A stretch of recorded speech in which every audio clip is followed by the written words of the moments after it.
I knew I should have gone to the cops.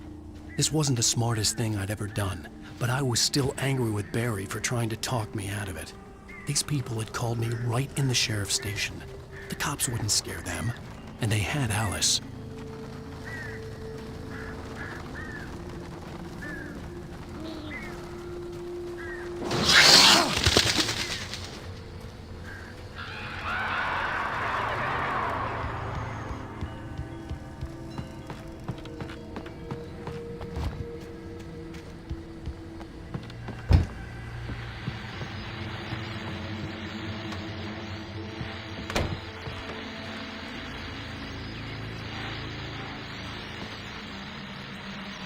Welcome back to the show, folks. As promised, our very own Dr. Nelson has just parked his rear end in the studio. Doc, what's your Deer Fest plan like? My plan? You make it sound a lot more organized than I ever seem to manage.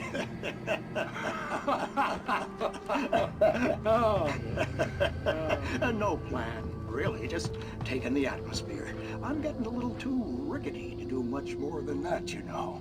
Oh, tell me about it. No sack race for us older gentlemen, huh? Yes, exactly, Pat. But I'm gonna check out the parade, of course. And I'll be one of the pie contest judges, too. Well, that takes a different kind of competition. Oh, yeah, it's my kind of exercise.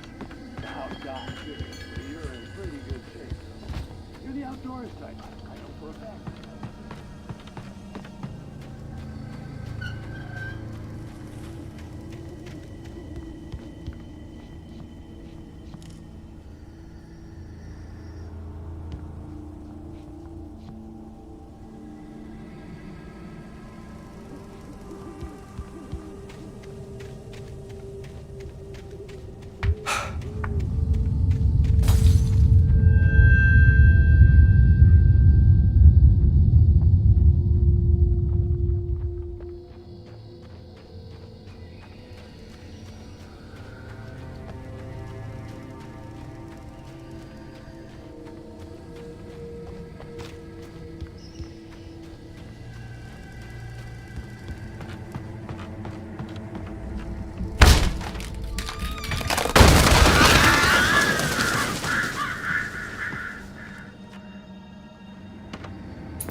Crime and punishment.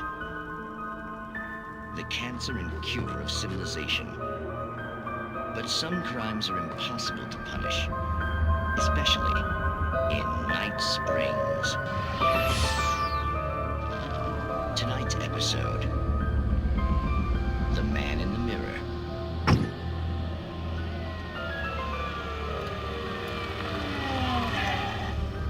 He's inside, Agent. He's a weird one. So, you're confessing to killing that guy, huh? Why? Had it coming? Yeah, but why would you do that? I mean, you're a nice guy. Normal. Took a kid to a soccer game. So how come at the game, you pick a guy and, quoting from the arresting officer's report here, assault the victim's head area repeatedly with the weapon of choice being a pair of bare fists? Wow, that sentence really flows, huh? Maybe you're not the literary type. Okay, so you mess him up. But why? Who was that guy? We couldn't ID him. Why would a guy like you do him like that? I didn't like his face. Well, you must have hated it, because you really went to town there. I mean, there's no way to tell what he looked like. No ID on him either. That must be difficult. But then we ran the fingerprints. Got a match. Your prints. Identical. Huh, how about that?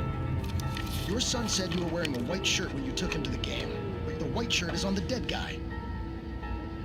It's plenty red now. You won't get away with this. Do you really think that's in any way relevant to me? I had plenty of time to talk to my boy before the cops arrived, you know? He won't stop screaming, am I right? You think he's ever gonna be okay? I left my mark. Believe me. You bastard. What? You gonna shoot me? What's the point? I'm going to prison. You got me. I don't understand any of this. And you never will. Don't see me again, Agent. Maybe in the mirror.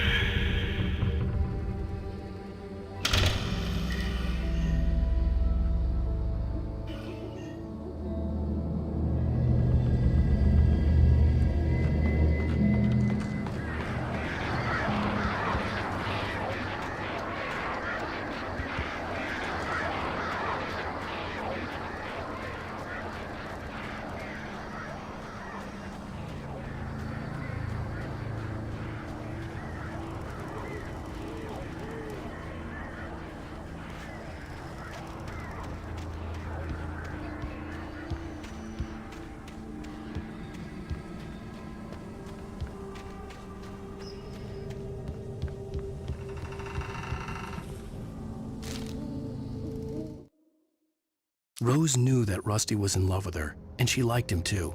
She liked him a lot. He taught her to dance, and life had certainly taught her the value of a man who was gentle. He treated her well, made her smile, made her feel good. But Rusty wasn't the prince of her dreams, and that tended to underline the unbearable truth. She was no closer to that Hollywood magic than he was.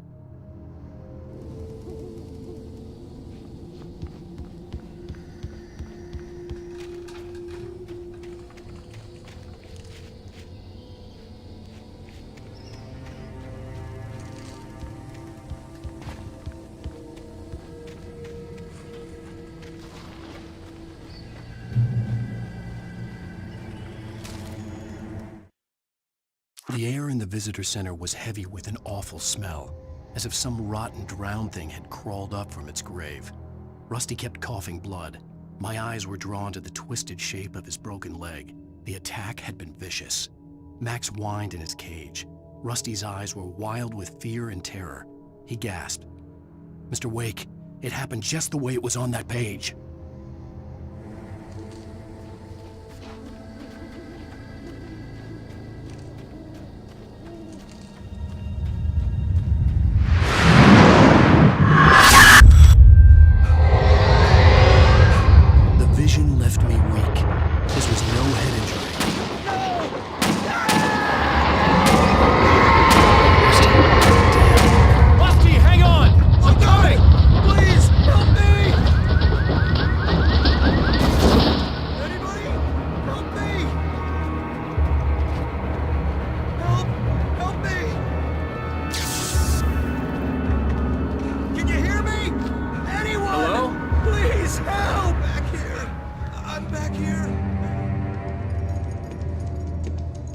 Mr. Wake?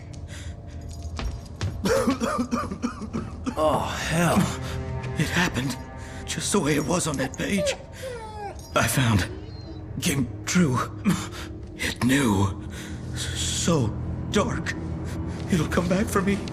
You must... The lights. In the office. I have the key.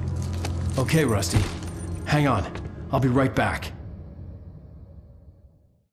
Whatever did this couldn't be far. Rusty had found a page from the manuscript. It would help me understand what had happened.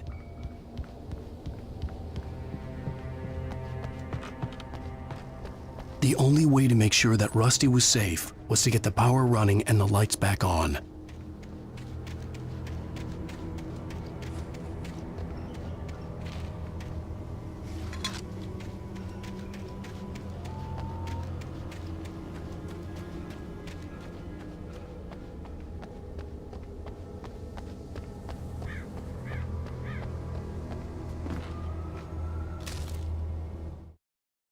The visitor center was sturdy, but the impact turned the front of the building into splinters. Rusty was thrown across the lobby like a rag doll and hit the far wall hard. It didn't hurt until he tried to move and saw his leg bend the wrong way, felt the broken ribs stabbing him on the inside. Rusty howled in pain and fear, suddenly afraid to die alone.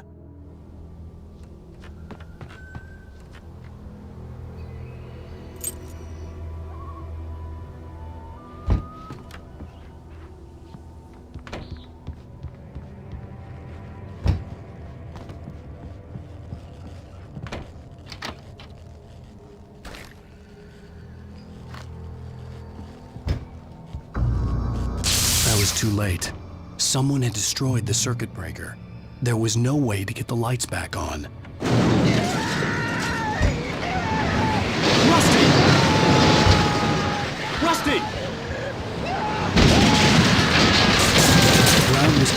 oily patches that looked like liquid darkness. Hunting licenses.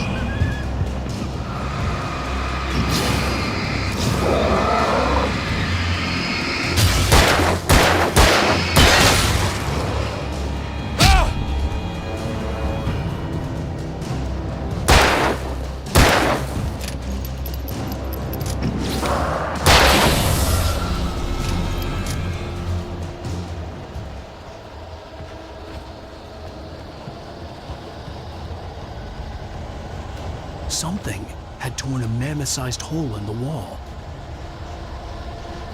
Please don't feed the animals. Fishing! Those visitors. Who purchase a park Fishing. license? Obey! The park ranger's instructions. At all times. Rusty, no! Never. No approach closer than 100 yards. 2 bears and wolves. Never approach. A little closer than 25 yards. pets must be leashed. At all times. Never leave your pet. And unattended.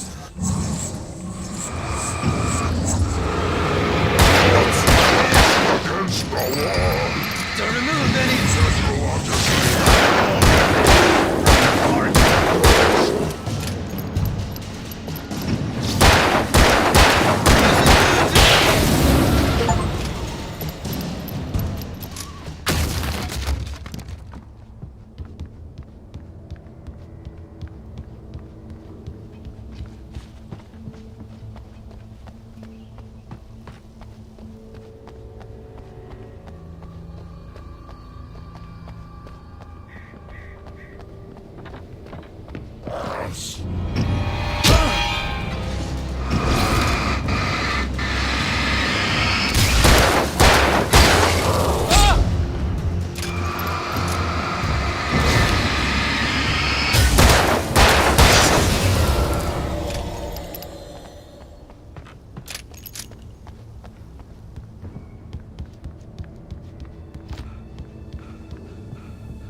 Forget about it, Barry. It's just me going crazy. Oh, jeez. Oh, jeez. You're not crazy. I wish you were crazy, but you're not crazy. Ow, be careful. Stay in the cabin. Don't open the door for anyone. I mean it.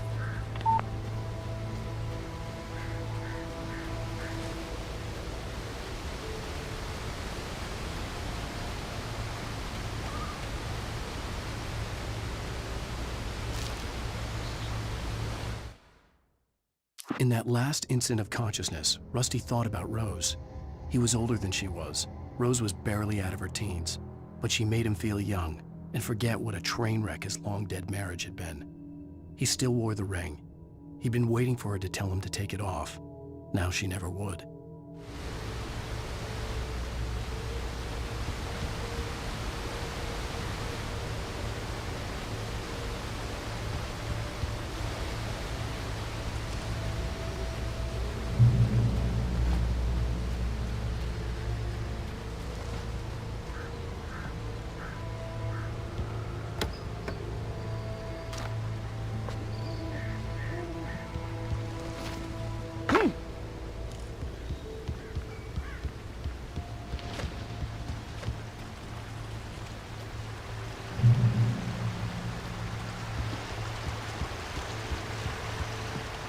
Lover's Peak was at the far end of the nature trail,